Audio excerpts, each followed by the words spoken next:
came to me, she said, do you want your own reality? I said, I don't wanna seem this rude, and I don't wanna be a fucking prude, but I just don't know.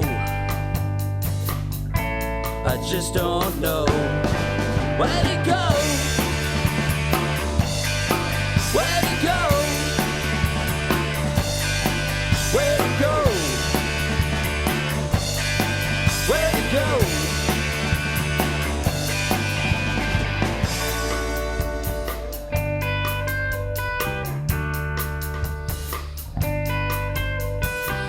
I said I wanna see it through, and I don't really have a point of view. If I said to you, how come this haze? Can I unlock the door? My name is Kelvin Johnston. Hi, my name is Doug Ward. I'm Laurie Hooper. Yeah, the good old boys. I've known Kelvin since we were early teenagers. And we've maintained a friendship all of our life.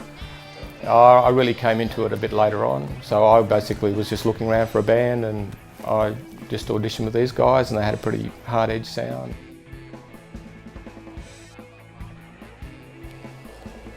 Yeah, we used to get together with a lot of schoolmates, and we had our first band was called Reebok Banana. I went on to buy a bass guitar, a Fender Music Master, and also I purchased my Hofner 61 Hofner bass as well. But I grew up on cattle stations in Western Queensland, and everybody listened to country music, and so all the Aboriginal stockmen listened to country music, so I sort of came through it really being influenced a lot by country music, and I play in a country music band today as well. So I got the sort of multiple influences really.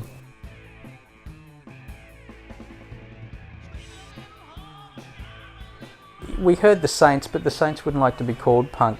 The Sex Pistols were probably the real leap forward, the great leap forward as far as punk music, the attitude, the vibrancy, just the raw energy.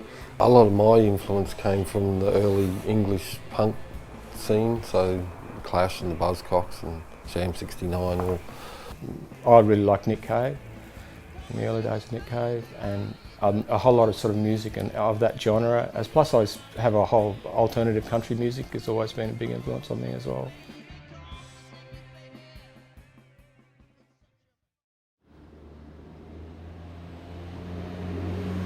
This entrance here was the Silver Dollar back in 1979, 1980. A lot of good bands played here. It went down into downstairs, and you would basically have down here would be where the bands were. There's a lot of clubs around that sort of lasted for 6 months or so. Really dingy little low ceiling clubs that were pop up around the place.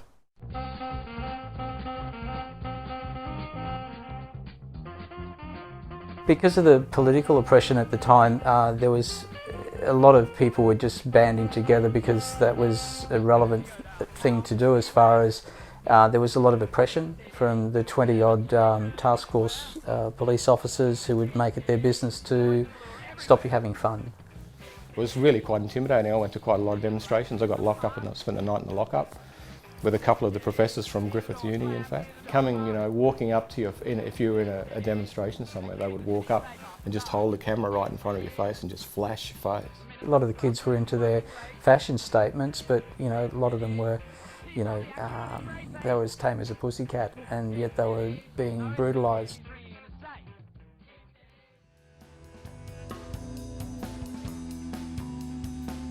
The valley was always, if you went along Brunswick Street, there were just prostitutes from the beginning right up to the end of Brunswick Street, and there were lots of junkies as well associated with the whole scene. No, it was just the heroin scene really. We didn't overlap with the heroin scene, which is where a lot of the bad stuff was happening. That's right. It used to be really dark and dingy, and It took a long time though. They tried to gentrify it over many decades really, and it continued to resist change.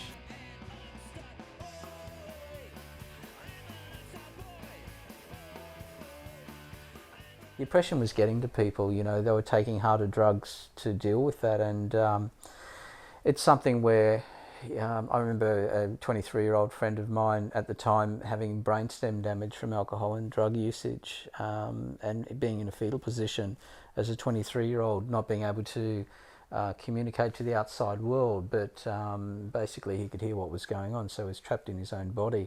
One particular fellow, his sister, who was charged for marijuana usage and lost a job as a teacher and went on to become a heroin addict. I remember she overdosed her brother. You know, a number of people died. A young friend of mine, when I was 18, he basically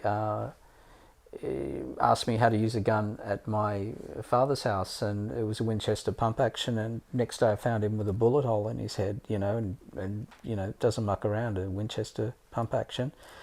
So those sorts of things are things that impact on you as an individual, and probably some of the reasons why I like to create, because it helps me to, how would you say, deal with those sorts of issues and be able to put some sense and reason to those issues.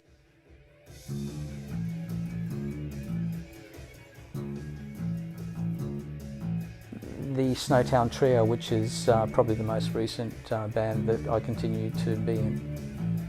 It's sort of evolved out of an earlier band, the Bloody Richards.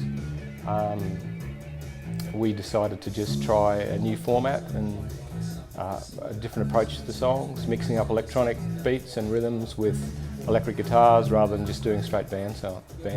Yeah, that was from the Bloody Richards, basically playing gigs all the time, and we just sort of tried a bit of a different avenue. It's one of those things that we all enjoy doing too, so it's a good release from day's hard work.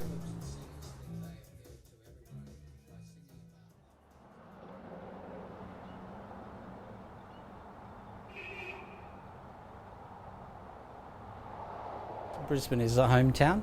It's where I spent a lot of my life. It's okay. It's okay, this place. And it's a good space to create. I've always felt that it's a good place to create, Brisbane.